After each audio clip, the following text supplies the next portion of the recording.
एखादी शपथ खरंच इतिहास बदलू शकते का? चला तर मग आज आपण अशाच एका शक्तिशाली वचनाची गोष्ट पाहणार आहोत, ज्या वचनाने एका संपूर्ण साम्राज्याचा पाया रचला.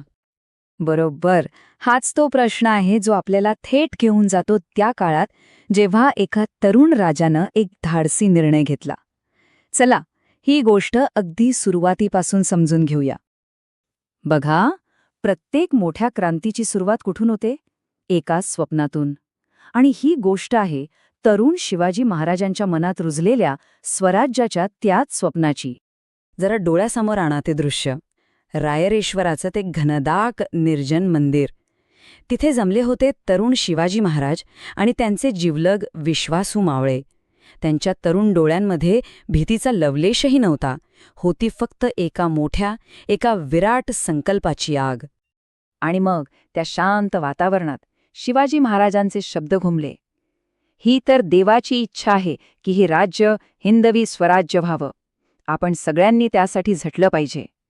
हे फक्त शब्द नव्हते, ही होती एका नव्या युगाची गर्जना. स्वप्न तर पाहिलं होतं, पण आता वेळ होती त्या स्वप्नाला एका अभेद्य अटूट वचनात बदलण्याची. तो क्षण, ज्यासाठी ते सर्व तिथे जमले होते, अखेर आला होता.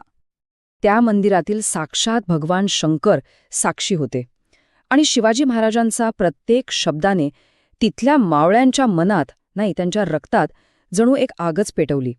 ते फक्त तयार नव्हते, तर त्या क्षणी स्वराज्याच्या त्या एका विचारासाठी मरायला आणि मारायलाही तयार होते. आणि मग त्या मंदिरात एकच आवाज घुमला, एकच शपथ घेतली गेली.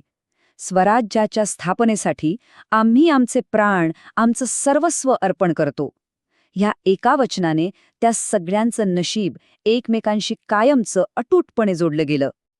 पण थांबा, ही काही साधीसुधी शब्दांची शपथ नव्हती. नाही, आपल्या रक्ताचे थेंब सांडून त्यांनी जणू महादेवालाच साक्षी ठेवलं होतं. ही त्यांच्या निष्ठेची आणि त्यागाच्या तयारीची निशाणी होती. पण ही क्रांतीची मशाल तोपर्यंत पूर्णपणे पेटणार नव्हती, जोपर्यंत तिला एका आईचा, एका गुरूचा आशीर्वाद मिळत नाही. आता गोष्ट वळते जिजाऊंच्या भूमिकेकडे. तोच उत्साह, तोच निर्धार मनात घेऊन शिवाजी महाराज थेट लाल महालाकडे धावले. का? कारण ही सगळ्यात मोठी बातमी त्यांना आपल्या आईला, जिजाऊंना सांगायची होती. कारण त्यांना माहीत होतं, जिजाऊंचा होकार म्हणजेच स्वराज्याच्या पायाभरणीचा पहिला दगड. आणि जिजाऊंच्या डोळ्यात अभिमान होता आणि आवाजात एक दृढ विश्वास. त्या म्हणाल्या, शिवबा, तुला माझा आशीर्वाद आहे. भगवान शंकर तुझी इच्छा नक्की पूर्ण करतील. हे शब्द फक्त आशीर्वाद नव्हते, तर त्या लढ्याला मिळालेलं एक दैवी सामर्थ्य होतं. जिजाऊंच्या याच विश्वासाने एका तरुण मुलाच्या स्वप्नाला एका दैवी मोहिमेत बदलून टाकलं. त्यांचा तो पाठिंबाच, तोच ठरला स्वराज्याच्या भव्य इमारतीचा सर्वात मजबूत पाया. आता विचार तर पक्का झाला होता, शपथही घेतली होती.